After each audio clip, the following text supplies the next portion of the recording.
Okay, last thing on your notes under industry and labor, you should see the NIRA. The NIRA stands for the National Industrial Recovery Administration. Let me get to my notes to make sure I don't miss anything.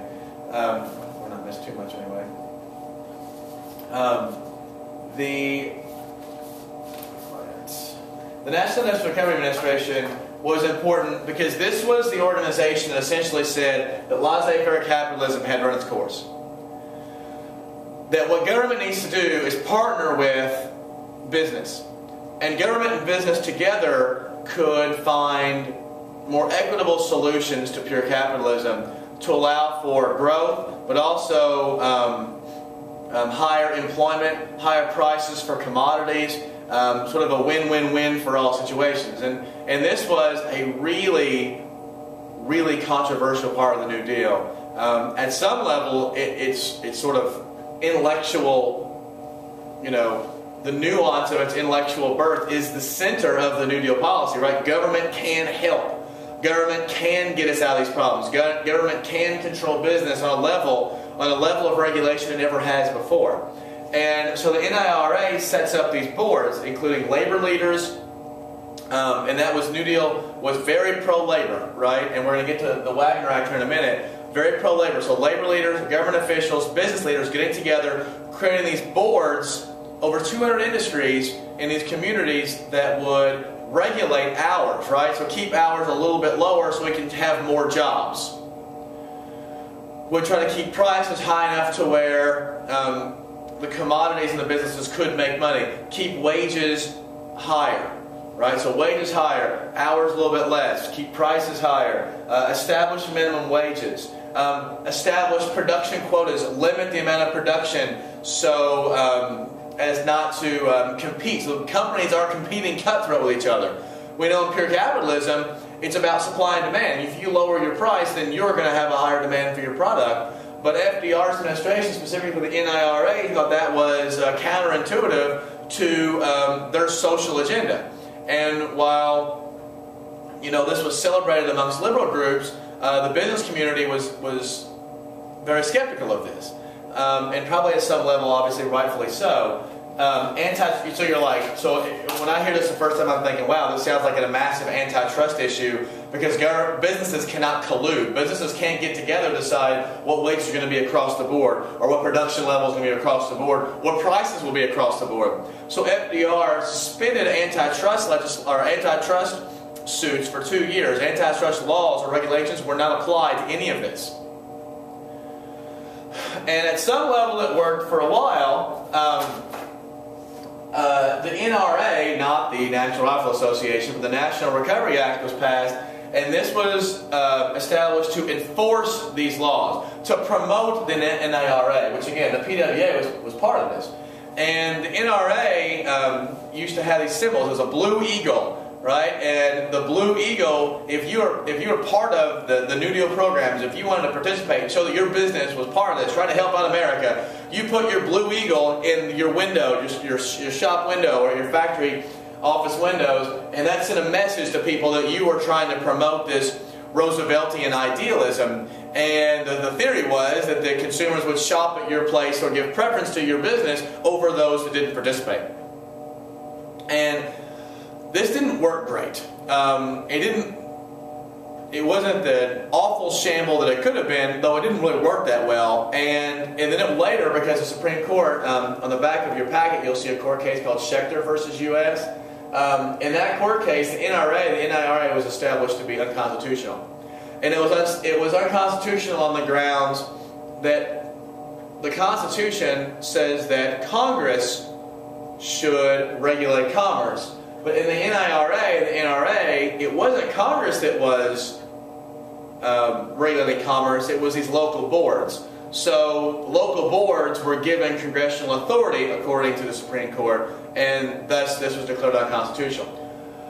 At some level, FDR was almost okay with this. I mean, he complained and groaned about it, but this wasn't working as well as he had hoped, and this gave him an out to say, okay, well, the Supreme Court said this is unconstitutional, so I guess he had to get rid of it, but in reality, he wasn't that concerned about getting rid of it because it wasn't working as well as he'd like. Along with industry and labor, the Wagner Act was passed, and this is An enormous boost for the labor movement. The Wagner Act, called the National Labor Relations Act, was in 1935, part of the first New Deal. The Wagner Act establishes that unions have the right to organize and people have the right to collectively bargain. This is probably the most important law of the labor movement of the last 85 or 90 years. The Wagner Act is still important today. It's still the baseline for unions organizing.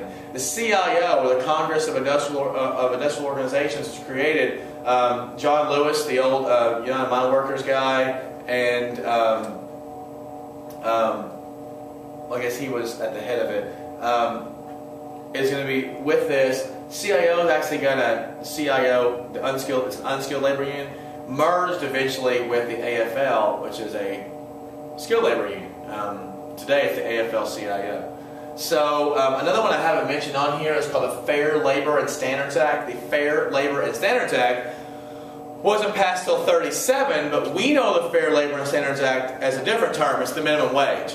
So the minimum wage is still around today. The Wagner Act is still around. This, not so much. Part of the WPA is, and then clearly the FDIC and SEC is still around. The FHA is still around. And then lastly, the TVA, the Tennessee Valley Authority, is still around. This was a highly successful, though controversial, part of the New Deal. In the Tennessee Valley was one of the poorest regions in America, and it flooded so often.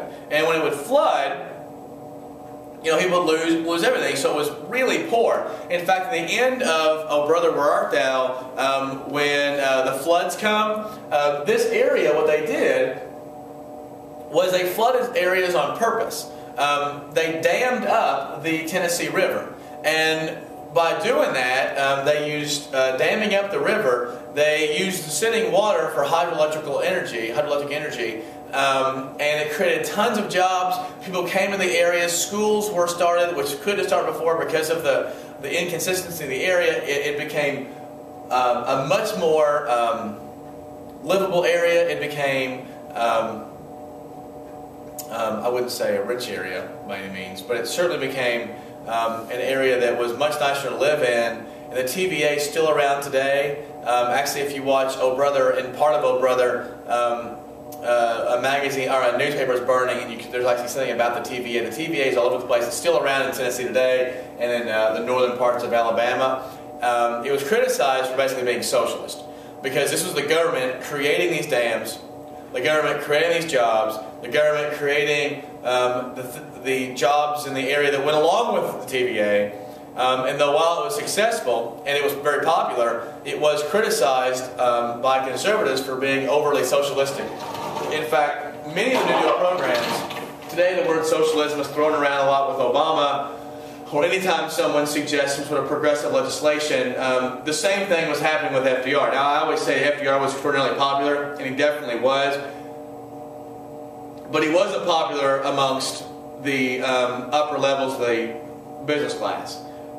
Some historians, however, have postulated that Roosevelt, while liberal, saved capitalism from itself, that it was the New Deal itself that purged capitalism of its worst offenses. That in other countries, like in the Soviet Union, or in Germany, or in Italy, or in Japan, when horrible economic crises hit, they went to extreme dictatorships, which led to obviously military issues and all kinds of civil rights abuses. When America, we didn't do that. We might have moved to more government regulation, but that's going to purge itself of its worst abuses. And with that, Americans can move forward successfully because they're protected by these regulations. Some would say it was over-regulation. Some would say it was way too much government. But no one would say that they would prefer to have, Tojo or Mussolini or Stalin rather than FDR. Although if they do say that, they're crazy. So this is sort of the head and toe of the industrial and labor part, of the housing, of the banking, of the stock market, and then of FDR itself and his administration and where we were at. Now, when you come back the next day, we'll talk obviously more about this, or we'll go ahead and look at the second New Deal, and specifically the Social Security Administration, which is, the Social Security Administration is the New Deal program of all time, which obviously is we have today and is the most popular government program in the history of America. The only one that comes close is Medicare, which, to be fair, are the two most expensive things we have. So that's that. If we're not at school tomorrow, get online, figure it out, and then we come back. Whenever we come back, we will sum it all up, review it, do stuff with this, and move on. All right?